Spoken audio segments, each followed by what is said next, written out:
Good evening. Good evening.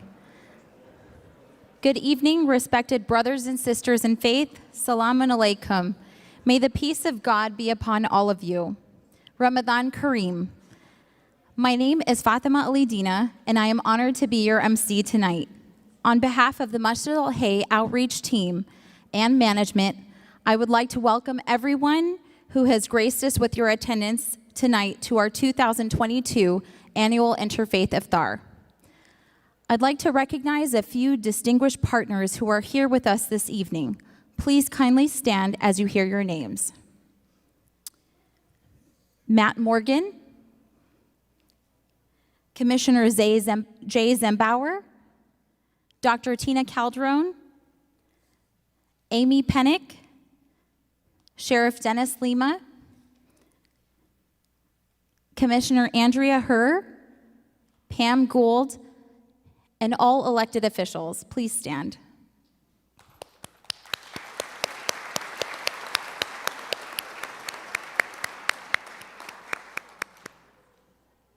Thank you. We will have a brief program this evening, followed by dinner outside, beginning with the recitation from the Holy Quran, followed by messages from our keynote speakers. We will then wrap up our program and proceed to dinner outside. For anyone who is not able to join us outside for dinner, please note that takeaway dinner boxes have been prepared for your convenience to enjoy your meals at home. I'd like to thank each and every one of you for taking the time out of your busy schedules to join us in breaking our fast this evening. Ramadan is truly a special and holy month of the Islamic lunar calendar for almost 2 billion Muslims around the world. It is a time for inner reflection, contemplation, discipline, and devotion to Almighty God. As we fast and sacrifice food and drink during the daylight hours, we are reminded of God's blessings upon us and are encouraged to be charitable. In that spirit, our Interfaith Iftar tonight aims to extend that sense of community to our neighbors of all faiths. As our outreach team continues to grow, we hope to create an inclusive platform where people from around our neighboring cities can share their experiences and offer their perspectives on interfaith dialogue while breaking bread and appreciating the many lenses through which people perceive the world. Tonight, we transcend human-made boundaries and make personal connections with people from all faith backgrounds. I'd like to invite Ali Jawad Parpia and Amin Alaka to begin our program in prayer. Thank you.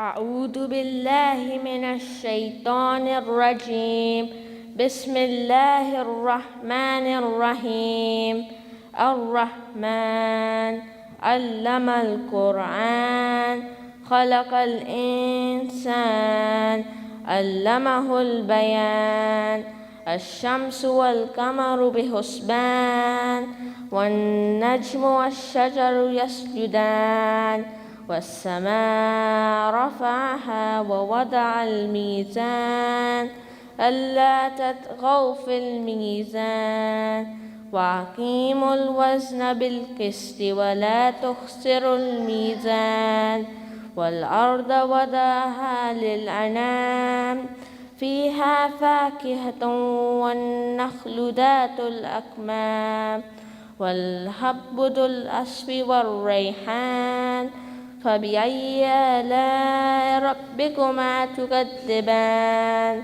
خلق الإنسان من صلصال كالفخار وخلق الجان من مارج من نار فبأي آلاء ربكما تكذبان رب المشرقين ورب المغربين فبأي آلاء ربكما تكذبان مرج البحرين يلتقيان بينهما برزخ لا يبغيان فبأي آلاء ربكما تكذبان يخرج منهما اللؤلؤ والمرجان فبأي آلاء ربكما تكذبان وله الجوار المنشآت في البحر كالأعلام فبأي آلاء ربكما تكذبان كل من عليها فان ويبقى وجه ربك ذو الجلال والإكرام فبأي آلاء ربكما تكذبان صدق الله العلي العظيم.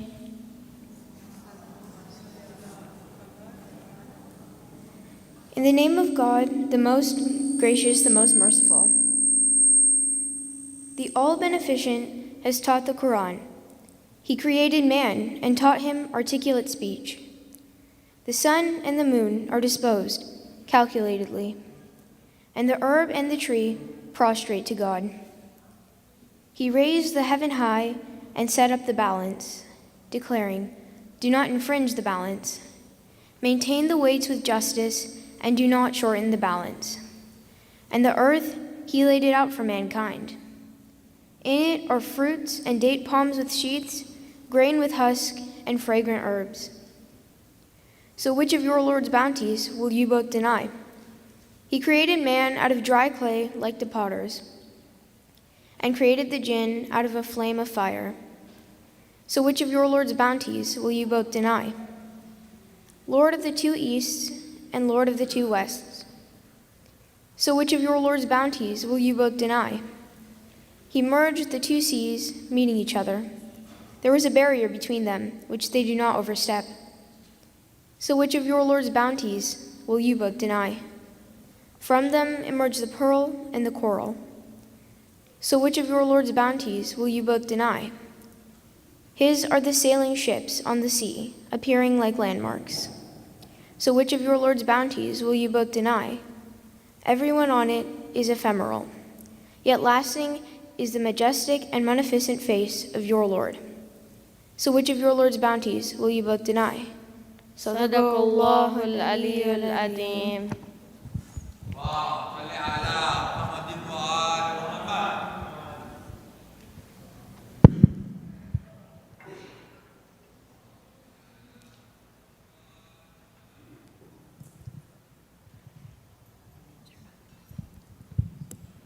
Thank you.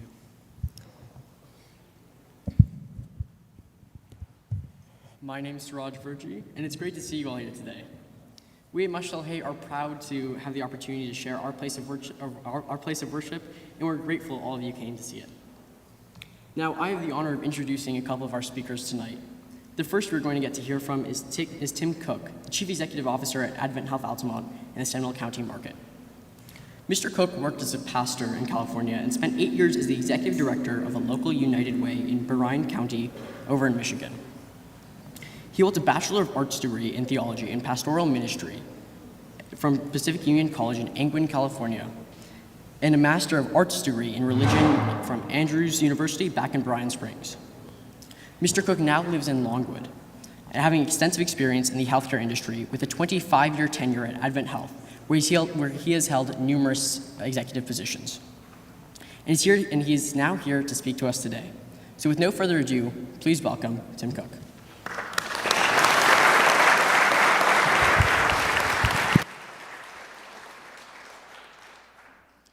Good evening, everyone.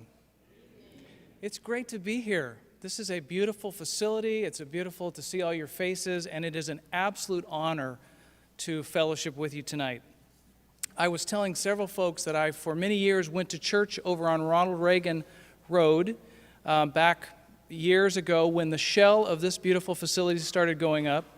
I remember the truckloads and the pallets of beautiful tiles and stones that came into the parking lot, but this is the first time I actually came in and saw this beautiful facility. So thank you for the invitation. It's just a beautiful thing to be here. And it's a beautiful thing to recognize what this event is about and the tapestry of hearts that have come together to fellowship for the purpose of honoring what God has asked us to do. How about if I hold it? Will that be better? Okay, thank you. Breaking the fast is an interesting tradition, and it's something that fasting in many rituals and cultures and religions is an important element of belief and tradition. And it has many, many layers to it in different faith communities. But one of the universal elements I think is beautiful is that God is really calling us to look for significance in our life, to pull away and reflect and really seek what God is calling us to do as an individual, as families, and as congregations. And that's what you're doing tonight by bringing us all together, and we're very, very grateful for that. How do we serve and honor God more effectively and faithfully? One of our chaplains, Chaplain Azael, some of you probably know, shared with me a passage from the Quran that I thought was beautiful and really exemplifies and causes me to think of a story from my faith tradition. And it says this: "O believers, we believe in Allah and what has been revealed to us, and what was revealed to Abraham and Ishmael and Isaac, Jacob and his descendants, and what was given to Moses, Jesus, and other prophets from their Lord. We make no distinction between any of them, and to Allah we all submit." It's a beautiful passage, and it calls us to this concept of what does it really mean to submit to our God?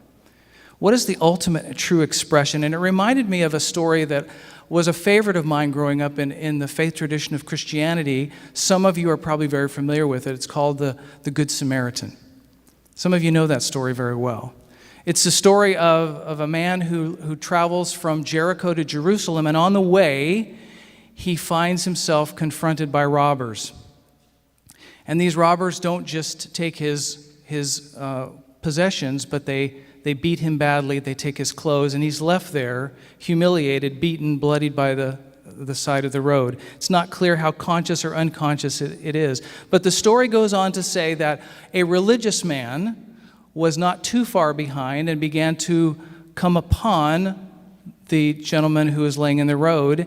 And the religious man, we might, as we read the story, think, this is wonderful. A religious man is going to be here to help this poor soul. But the story tells us that the religious man was too busy and could not be bothered with the battered and bloodied body of the man by the road, and continued on. The story continues to tell us that another religious man, followed not too far behind. Maybe there was hope here to stop and take care of this brother in the road. But the story goes on to say that this religious man also was too busy and could not be bothered by taking care of this man beaten and bloody by the road. But there was, shortly following that, the story says, a Samaritan. Now, the Samaritans in that time were not loved by the Jews. In fact, there was hatred amongst them. So here is a man who knows that he's hated by the very person that he is compelled to help. And the story tells us that this Samaritan reaches down and in great humility tends this broken body that's by the side of the road. You have to think about this at that time. There wasn't a lot of resources. It was a very humbling thing to do, to take care of this man who didn't have clothes. He was beaten. He was bloody. There's several points that jump out that I think connect and tie us together tonight. One was the immense compassion that Samaritan man must have shown. He humbled himself. He didn't ask or take any time to determine who this man was, what his family was, what his wealth was, what his politics was, what his religion was. In fact, he probably knew that if this man was conscious, he might even reject the very compassion that this Samaritan was about to give. And yet, the Samaritan, full and overwhelmed with compassion for this broken body, took the time to care for him. It also calls us to this thought of action.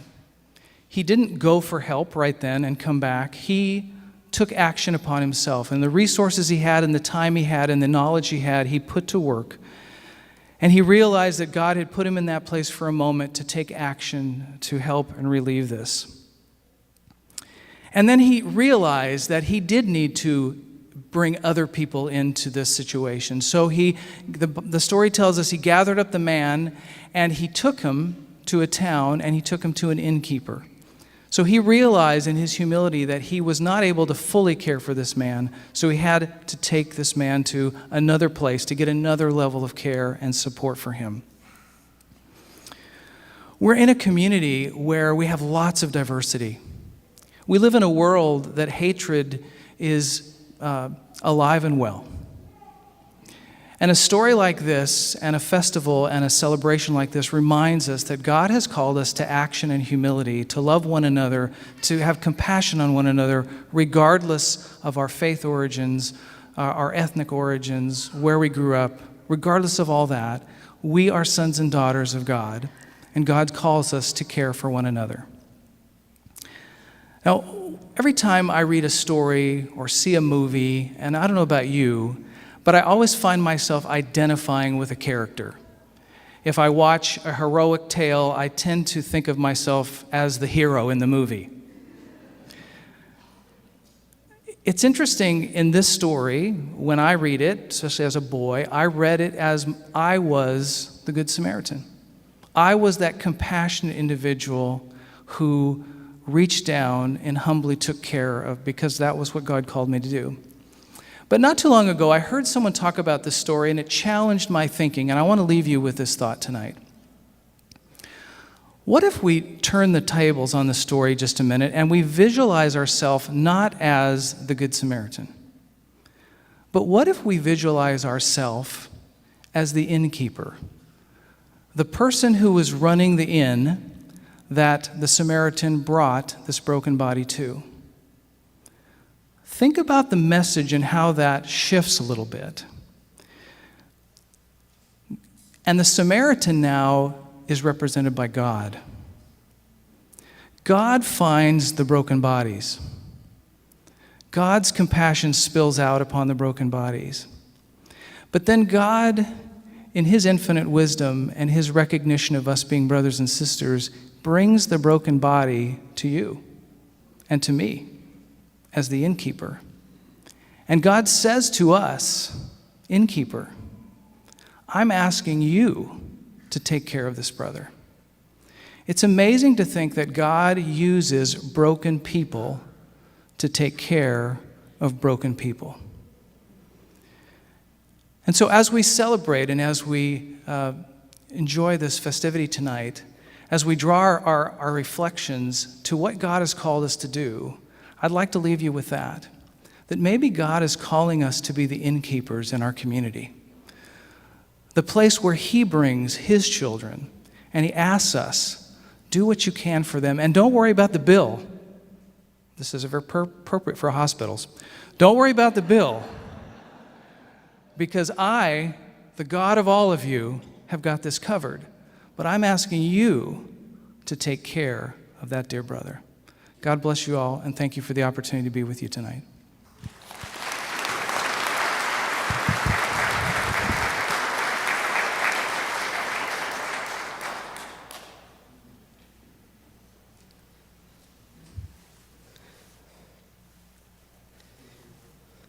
Do I get to hold it too? There we go. My apologies, I hear the mic wasn't close enough before, but I get to hold it now, so hopefully this is better.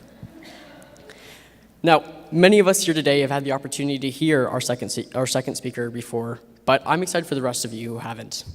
Our second speaker is an enthusiastic researcher, public speaker, and a close friend of mine, Dr. Syed Shabir Kermani.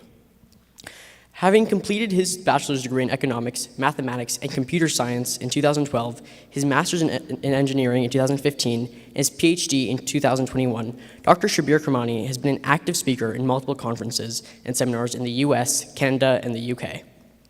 Dr. Kermani is passionate about the future of the community and works to bridge the gap between modernity and religion. He enjoys reading, thought-provoking discussions, volunteering, and today he has come to share with us what he considers to be the secret to life. Take it away.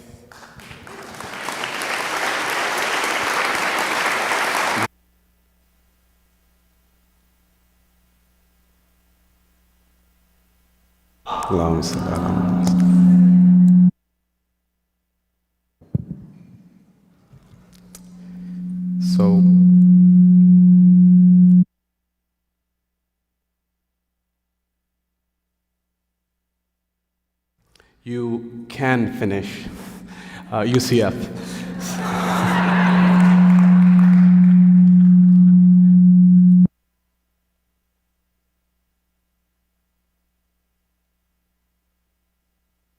Toss this down here, possibly. Welcome to all of you. In the name of God, the most compassionate, the most merciful. January 4th, 2007. I should start my timer before they start policing me. January 4th, 2007, Congressman Keith Ellison from Minnesota goes to his swearing-in ceremony. And he makes a request, and he says, look, I'm a Muslim, and I'd like to swear in on the Quran. And what's so beautiful about the country in which you and I live, our country, is they accommodated him. But they accommodated him in perhaps the most beautiful of ways. They brought him a Quran. They went to the Library of Congress, the largest library in the world, and they brought him a copy of the Quran that was over 200 years old. And it had inscribed on it the letters T and J, standing for Thomas Jefferson. They brought Thomas Jefferson's personal copy of the Quran from the Library of Congress for Congressman Keith Ellison to swear in on. But the story doesn't stop there, it gets more interesting. The question is, why did Thomas Jefferson have a Quran? And not only in the formative years, but also in the later years, because as you know, Thomas Jefferson's library was burnt. And after that, remaining was the Quran, which suggests that he actually purchased the Quran not once, but twice.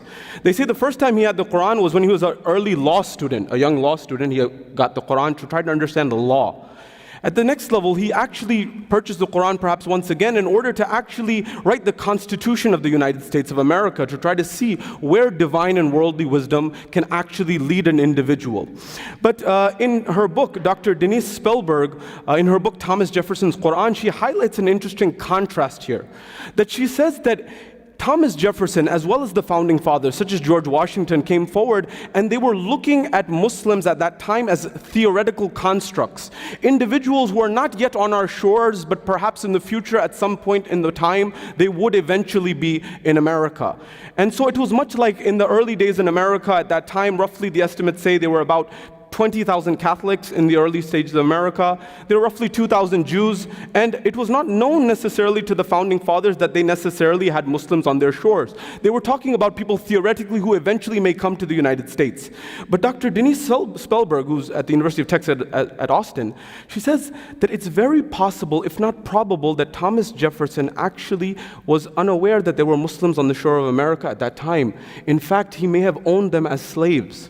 And the evidence that she gives of this is that not Jefferson, but Washington, that is George Washington, the first president of the United States, when he filed his taxes, there is one entry on his taxes, in fact 2 entries, that state that his property, as you know at that time, slaves were considered property and were to be listed on taxes. And in the entry on the taxes was found 2 particular names, Fatima and Little Fatima. Now if you know from the Islamic tradition, Fatima is the name of the daughter of the Holy Prophet of Islam, and she's considered someone of the highest order, along with Maryam and the likes.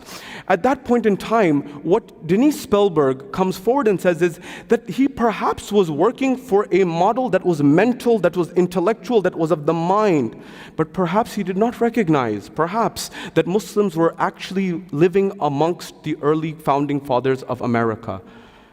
Why do I say this? The purpose of us gathering here, and perhaps the purpose of fasting, the purpose of people of faith, the purpose of citizens of our republic is perhaps to not only intellectually understand things from the mind. And I'm a big admirer of Thomas Jefferson. I have many of his pictures and his writings on my walls. He's one of my heroes. But it is not sufficient for us to understand something intellectually in the mind, although that is necessary, but is perhaps not sufficient. That is, there is a continuum of the mind, of the body, and of the spirit. The mind, the body, and the soul. These need to be in unison.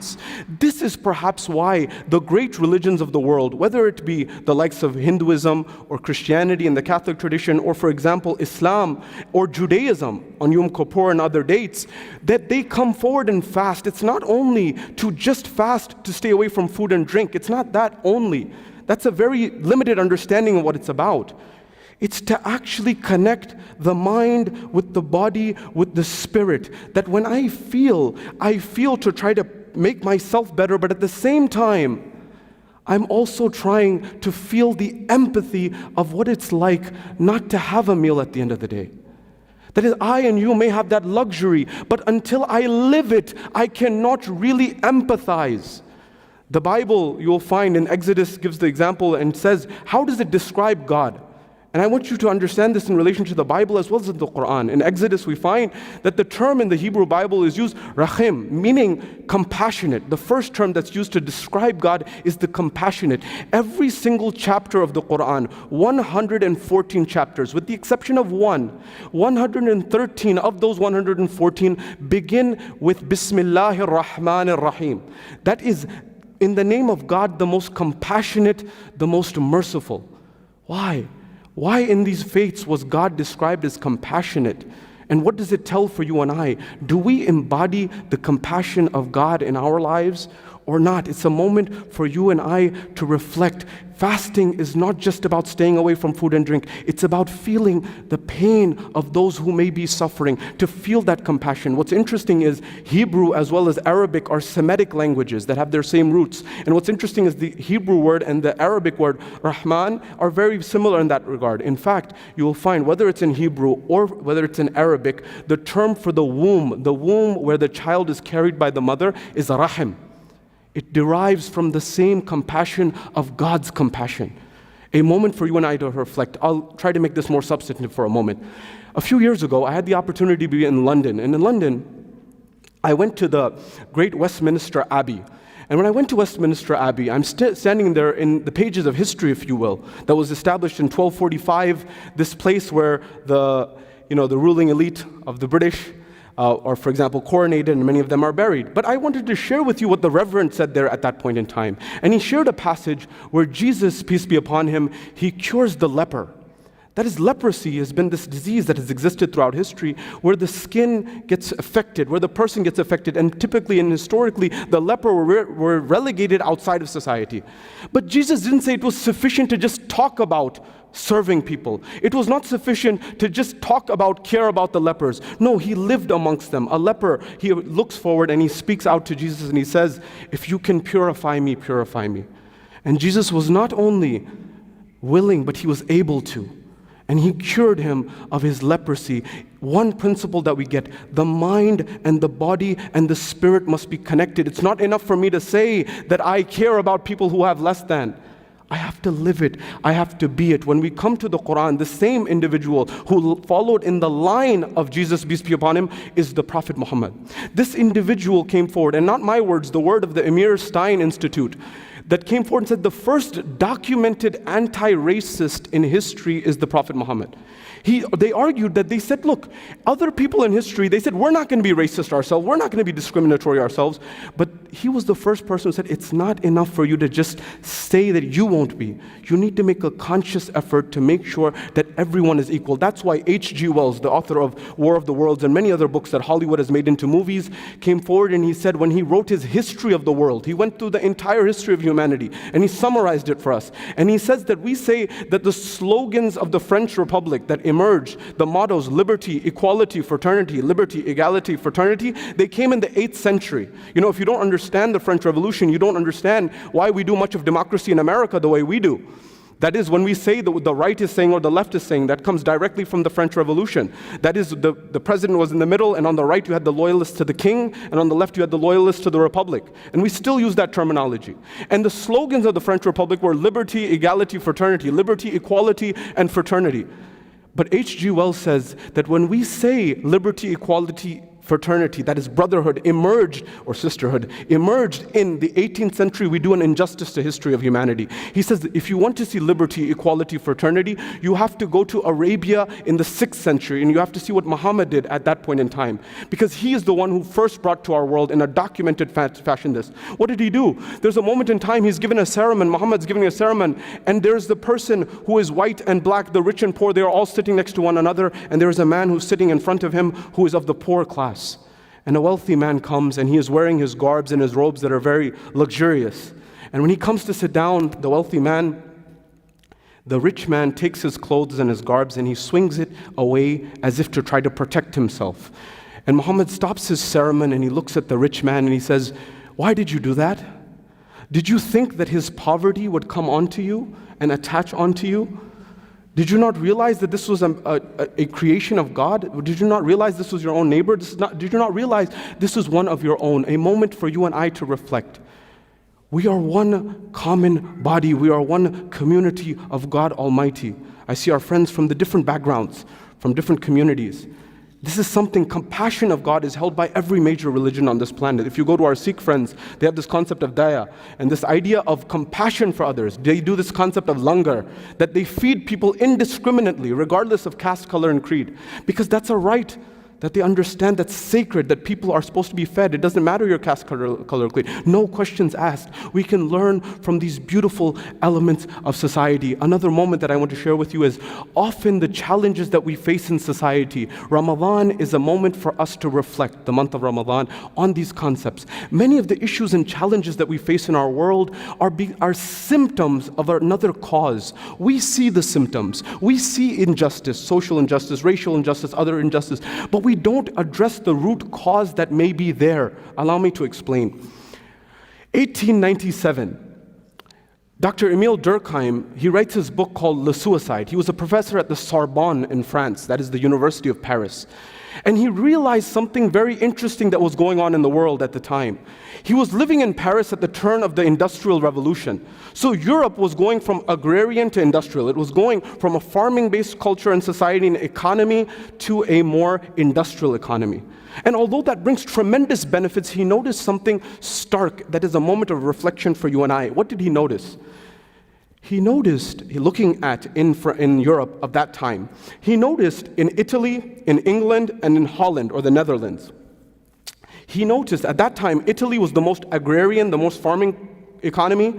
England was in the middle, and Netherlands and the Hollands were right at the top. They were the most developed. You'll remember the Dutch East India and the Dutch West India Company. New York used to be called New Amsterdam, as you know. So they were very developed at the time. At that point in time, when they came forward, he noticed that as industrialization increased between Italy, between England, between the Netherlands or Holland, as industrialization increased, and this is 124 years ago, he recognized, or 25 years ago, as industrialization increased in society, so too did the rate of suicide in society. That is, as industrialization. Now, I'm not here against capitalism anyway or industrialization. They have their benefits, but they may have some side effects. The same way if my doctor, my physician tells me take your cholesterol medicine, it'll help your cholesterol issues. But at the same time, it may have some other side effects. It may give you a dry mouth, it may give you fatigue, it may give you some things. It's for us to try to reconcile these things. What did Durkheim come forward and say? Durkheim came forward and postulated that there are perhaps a few reasons as to why this is happening. One reason, he said, number one, is he said society was moving as industrialization was increasing, society was moving from a communal society to an individualistic society. Whereas before the community was sacred, now the individual is sacred. Now both of them have pros and cons. I'm not here to make an argument other way. But he said one of the side effects of individual societies, although it may make you become the best that you can possibly be, that's beautiful, but it sometimes has a collateral damage effect on your relations and your community and your family. For example, I get into the top university and I go across the country or I go across the world. It's a good thing. I get a job, I go across the world. But it may have an individual optimization, but community may suffer. So he gives the example and he says, look, in an individualistic society, if you make it, you get all the glory.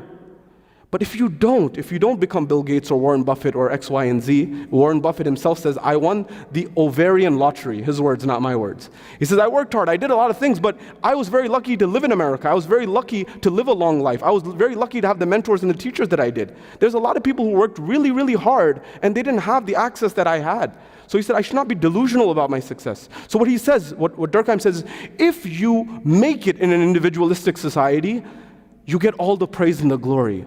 But if you don't, you're in a much crueler place. Society says you didn't make it because you didn't try. You didn't make it because you didn't work hard enough. Whereas we know for every Steve Jobs, for every Bill Gates, for every Warren Buffett, the graveyards of Silicon Valley are filled with thousands who weren't.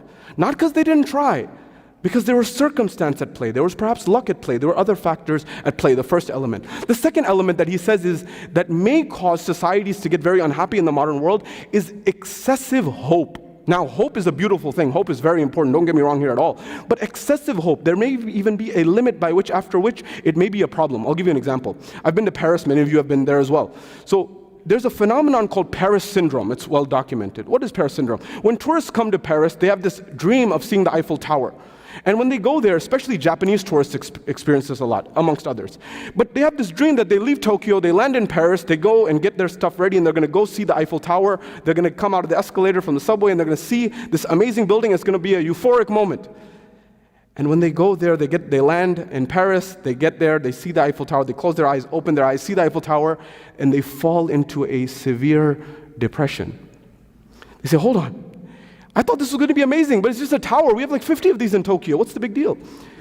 And so the whole concept is that we sometimes say that when we say, then we see that when you see, especially in an era and time of social media, you see someone who's like a multimillionaire, a billionaire, whatever, that it's attainable, and that is something that should be attainable necessarily. We get deluded in thinking that's just what the purpose of life is, whereas life may have a much richer purpose that we should be attuned to. At the third level, excessive freedom that Durkheim postulates. Durkheim postulates too much freedom can also be a bad thing. Now you may say, freedom, I'm a big supporter of freedom, obviously, as we all are. But what does it mean, excessive freedom? Not in the sense of liberties, in a different sense. Allow me to explain. Dr. Barry Schwartz has written a book called The Paradox of Choice, which I invite you all to read. And he says that in his study, he sent two groups into the supermarket. And he said, Group A, I want you to choose amongst these 4 brands of cereal. Pick one. I said, very well. He goes to group 2, group B, he says, I want you now to pick between these 20 different brands of cereal. And they pick. And so he calls them back into the lab, and Dr. Barry Short said, I asked group A, how many of you are satisfied with your decision out of the 4 that you chose? And they all said, we're happy, we're satisfied with our decision. Then he called group B in, and he said, how many of you are satisfied with your decision? And he said, all of them came forward and said, if we had more time, we would have chose something else. And the principle that emerges that this isn't about groceries, this isn't about the supermarket, this is about life. That one of the elements that in freedom, that we end up so focused, and not the freedom of liberties, we're talking about freedom and the concept of choice that we have. We sometimes don't appreciate what we have before us because we're so focused on the fear of missing out and that which we miss out. So one should be grateful and have gratitude. That's the real element of the equation. In order for me to have empathy in my life, once I have empathy, then I can have gratitude that God Almighty has given me something in my life that I can share with someone else. Empathy, gratitude, generosity, that's the continuum, that's the secret of life. To understand that you are blessed, to understand that God has given you, but to first feel the pain, and then feel that you have grace in your life, and then to actually give the action. When it comes to empathy and science, Dr. Daniel Kahneman at Princeton, he divides this up into 3. He's found in his research that empathy has 3 types. There are 3 types of empathy. One is cognitive empathy, one is emotional empathy, and the third is compassionate empathy. Cognitive empathy is to think what the other person may be thinking. Emotional empathy is to actually feel it. And the third level, compassionate empathy, is not only to think it, not only to feel it, but to actually do and act to change what's going on, to actually change their state of affairs. That is what true compassion is in its rights. The final 2 things that Durkheim says, beyond choice, beyond freedom, he says that one of the reasons that society may be declining, according to him, was the family structure is getting weaker, according to him. And I often give the example of the community of Roseto, Pennsylvania. That was a community of immigrants that came from Italy to the shores of America. They came to Pennsylvania. When they came to Pennsylvania, they had half the rate of cardiovascular disease compared to the rest of the United States at the time, in the 1950s and 1960s. They had half the rate. And so the cardiologists and the sociologists were saying, what's going on here? They must be very healthy. They must not smoke. They must do all these things. So they went in and they looked at the data, and they went into the town and they said, hold on a second. They all smoke cigars and they all eat lard. Not advising this at all. But eventually said, what's going on here? So they went into the city. And they stopped there and they realized the way these people were living was totally different. They had brought their lifestyle in. They had brought their culture from Italy to the shores of America. Every day they would all get together and cook in large pots in the afternoon, and they would all sit on the table together. They would all eat together. What the sociologists and the cardiologists concluded was that their socio-psychological dynamics of family and community were helping them live longer, a principle that you and I need to know. And the final thing that I'll leave here with is what Durkheim said was that perhaps one of the main reasons Durkheim himself was he was an agnostic Jew. He was not the most practicing, according to what historians said. But he said one of the reasons why people are becoming very unhappy, and he said this over 125 years ago, one of the reasons why people are getting so unhappy is the decline of religion. He said, we need religion now perhaps more than ever. He said, because of the structure that religion gives, the community, the sense of community that religion gives, the sense of camaraderie that religion gives. In America, in the last 50 years, loneliness has doubled. And loneliness, if you've looked at the Harvard studies, the 75-year longitudinal study of Harvard, the most important secret to happiness in life is relationships, good, strong relationships. They go very far in life. I'm concluding here. The final thing that I want to mention for you and I is this. I've looked at studies. We found that today in America, the rate of suicide attempts amongst the African American males, young African American males, is skyrocketing. Similarly, when you read studies that have come out of Stanford, when they looked at different demographics, they looked at Jews, the Jewish community, they looked at Catholics and Protestants and Muslims, and they wanted to see what is the rate of attempted suicide amongst young people. They found the lowest rate was amongst the Jewish community, 3.6%. They found the second was around amongst the Protestant community at 5%. The Catholic community was 6% attempted suicide amongst young people of faith in America, and the highest rate of attempted suicide amongst Americans was amongst the Muslim community at 7.9%. When it was adjusted for factors, they found that it was actually 12%, double of the next demographic. Two demographics that are studying. But then I read another article that changed my perspective. And it said that in the middle age bracket, the people who are attempting the most suicide in America are actually white males. And what I realized is every single person is suffering. We may not see it, but it's happening beneath the surface. Remember, suicide is a tip of the iceberg problem. When the Titanic sank, they got away from what they saw, but 90% of the mass is below the surface. You don't see a lot of people. You don't see the majority of people who are suffering. A final message of hope. Harvard, one of my favorite studies, they said they wanted to look at, can you model emotions like viruses? You know, in the era of COVID, we realize that if you have viruses that spread in cities very quickly. But can emotions, can happiness, can sadness, can these things spread? Can these things spread? And the final message came forward that, in fact, yes, you can spread your emotions the same way that you spread viruses. And in fact, they found that you can spread your happiness to 3 degrees of separation. The Prophet Muhammad says that happiness, or to smile, is a form of charity. You and I can spread our happiness and our compassion to 3 people we've never met in our life. That's powerful. Think about how many people are here. And I can imagine, and you can imagine, that the opposite may also be true. That if we have anger and angst and hatred, perhaps we can also pass that on. We ask God to allow us to be good servants of His, and we ask Allah and God to have compassion for everyone here and beyond the world. Thank you so much.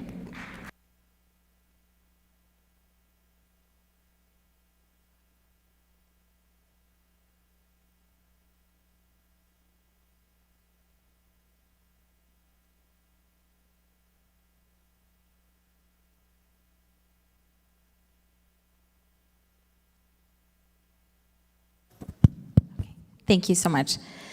I'd like to introduce Sister Minaz Manakia. Humbly stated, Minaz is the CEO of Right By Your Side Transport. In her volunteer capacity, Minaz is the Outreach Director of Masjid Al Hayy. She is also a member of the Seminole County Election Canvassing Board, board member of the Lake Mary Elderly Commission, part of the Interfaith Council of Central Florida, a faith-based partner of Seminole County Sheriff's Office, Advent Health's Faith Care Partner, and an active member of the Rotary's Pathway to Understanding Council. Please join me in welcoming Minaz Bai. Can I put that over?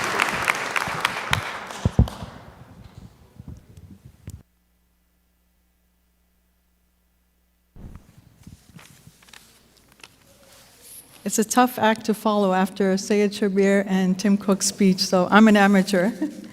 I begin in the name of God, the Beneficent, the Merciful.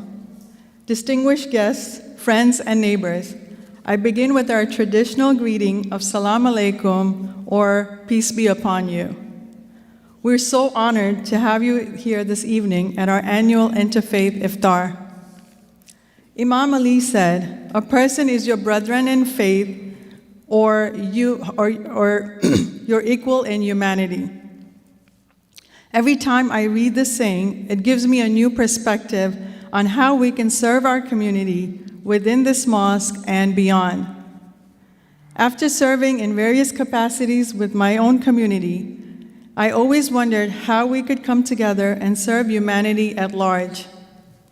Reaching out to various officials in Seminole County, we as brethren in faith wanted to do something for the wider community. It seemed like we were always in sync and we had the same mission. The suggestions that came forward were phenomenal. Partnering up with law enforcement to distribute Thanksgiving meals to people in downtown Sanford gave us a new appreciation in life and the privileges that we have. Then we wanted to do something special for the children. So we have our yearly Shop with the Sheikh and COP event, whereby children get an opportunity to go on a shopping spree for their Christmas toys. We also host various clothing and toy drives. We also wanted to do something for the Seminole County, giving back in the name of Imam Hussein, a personality who fought against oppression and injustice. The idea of Adopt a Park was suggested, and we adopted Lee P. Moore Park, making sure we keep it clean every quarter. So anybody wants to volunteer, please reach out to me. We wanted to educate teachers on the month of fasting and reaching out to the school board, enabling them to inform teachers why some students are not eating during lunch break. Amy, thank you for sharing your post on Facebook about Ramadan. That helped. While we usually pray at mosques or in our homes, COVID was a different situation, where hospitals and healthcare workers became agents of God to cure the sick in all their abilities. Having a prayer outside Advent Health Altamont showcased the faith is not bound to religious centers only. I am forever thankful to our educators, law enforcement, and healthcare workers. You show us the path in how we can serve in the name of God together. Before I conclude, this event would not be possible without our speakers, Tim Cook and Sayed Shabir Kirmani, our Iftar sponsor, SP Funds, our dedicated volunteers who've been working throughout the day, and our master chef, who you're going to taste her food outside, Ms. Ruby Karmali. On behalf of Masjid Al Hayy, I would like to sincerely thank you all. Thank you once again for joining us this evening, and we encourage you to make an effort tonight to meet someone you haven't before. May I ask our Executive Director, Inayat Wali, to come up for a few words.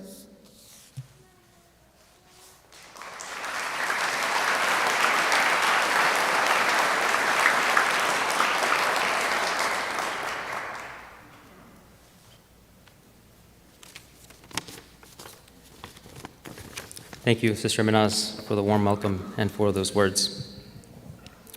Distinguished guests and dignitaries, our guest speaker, Tim Cook, and our resident scholar, Sayed Shabir Kirmani, sisters and brothers in faith, good evening, peace be upon you, and salamun alaikum. All praise and thanks is due to God for having granted us his favors and blessings. We are most grateful that you all accepted our invitation and graced us with your presence as we open the doors of our mosque to welcome you all as our guests. Now, I've got to tell you something. I'm the last speaker for tonight. Now, typically, that's a good thing. But you got to remember, this is an iftar event, and there's a room full of Muslims that are very hungry, so I'm not sure this is the most enviable position anybody would want to be in. So for those of you who are fasting, hang in there. We're almost there, all right? And I'll keep it short. It truly is such a joy to see this room filled with so many familiar as well as new faces. Our annual Interfaith Iftar has served to bring together our wonderful community right here in Seminole County. From local and state officials, leaders of faith-based organizations, members of various churches, temples, and synagogues, as well as our admirable law enforcement agencies, and of course, our dear friends and neighbors. As I look around at the diversity of cultures and religions represented here tonight, it gives me a great sense of happiness to say that we consider each one of you a part of our community. As a society, we are truly blessed and have so much to be thankful for. We are fortunate to live in a country that affords us tremendous freedoms. We live in a state which upholds belief in God, and we live in one of the most desirable communities in all of Florida. Now, while Seminole County is known for its natural springs, parks, top-rated school district, as well as a great place to do business, I personally believe what truly makes Seminole County a place we love to call our home are the great people. The wonderful leaders and community members who often go above and beyond to ensure our families and our communities are safe and have the support they need to thrive. The Holy Prophet Muhammad, peace and blessings be upon him, said, "The best of people is one who is the most helpful to others." Tonight, I would like to take a moment to convey a special thank you, to express our sincere gratitude to a leader and his entire organization of men and women who serve and protect us day in and day out. The Seminole County Sheriff's Office, under the leadership of Sheriff Dennis Lima, has been a pioneer in how law enforcement engaging with faith-based institutions is a win-win proposition for the community at large. As we look back over the years of our wonderful partnership and collaboration with the Seminole County Sheriff's Office, we are grateful for the opportunity to participate in many of the initiatives that Sheriff has led. Some of these highlights include hosting one of the quarterly faith-based partnership meetings right here at our mosque, the inclusion of faith in workforce, where our very own Sister Minaz Manekia represented the Muslim community on a panel with other speakers, the prayer breakfast, where our resident scholar Sayyid Kirmani offered the opening prayer, the recent International Women's Day event that took place, and the upcoming National Day of Prayer, which is being held next month. These are what we call models for what outreach in today's society must comprise, and we are honored to be part of the growth and the future of Seminole County. So, ladies and gentlemen, on behalf of the members of Masjid Al Hayy, please join me in welcoming Sheriff Lima as we present to him a token of our gratitude. Sheriff Dennis Lima.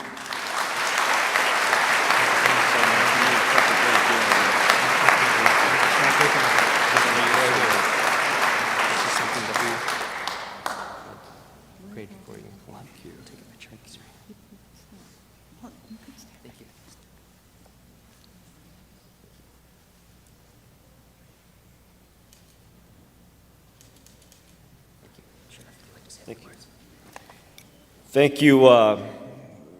We're incredibly humbled by this. Thank you so much for the love, support, appreciation. You know, I've always tried to claim myself as a straight shooter.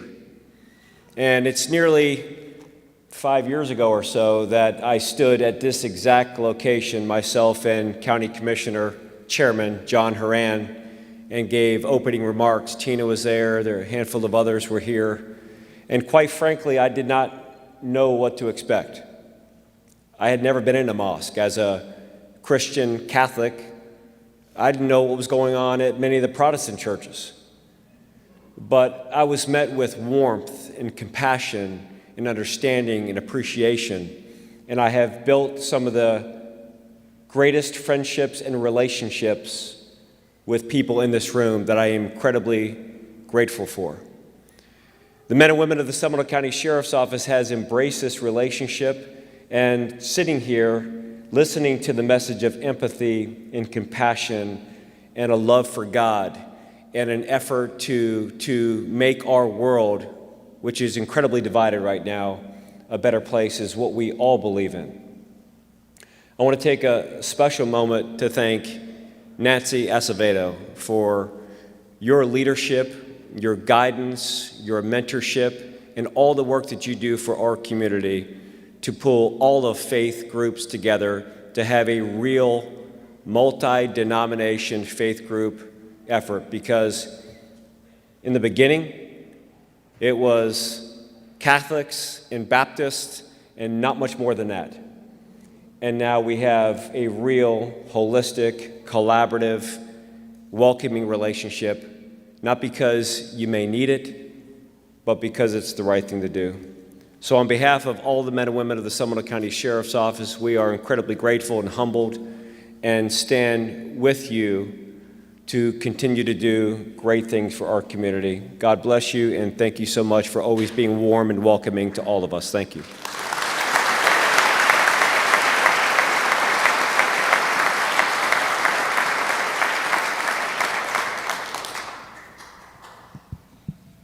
Thank you so much. Iftar celebrates the role of faith in the lives of our fellow Muslim Americans. This reminds us of our truth, that we are all servants of God, and that we all draw on a sense of strength and purpose from our beliefs. As believers of common faiths and backgrounds, we represent a global world. We are at our strongest when we draw on our diversity as a people to embrace common beliefs and celebrate our faiths under one God. We are not strong despite our diversity. We are strong because of it. As our noble Quran states in chapter 2, verse 136, Muslims say, "We believe in God and what He has revealed to us and to Abraham, Ishmael, Isaac, and their descendants, and what was revealed to Moses, Jesus, and the prophets from their Lord. We make no distinction among them, and to God we have submitted ourselves." I'm so humbled to know that tonight we are celebrating our faiths through unity, the very colorful spool of thread that weaves our lives together. Brothers and sisters, I graciously thank you for attending our annual Interfaith Iftar this evening. Please feel free to proceed to the courtyard at this time where dinner will be served.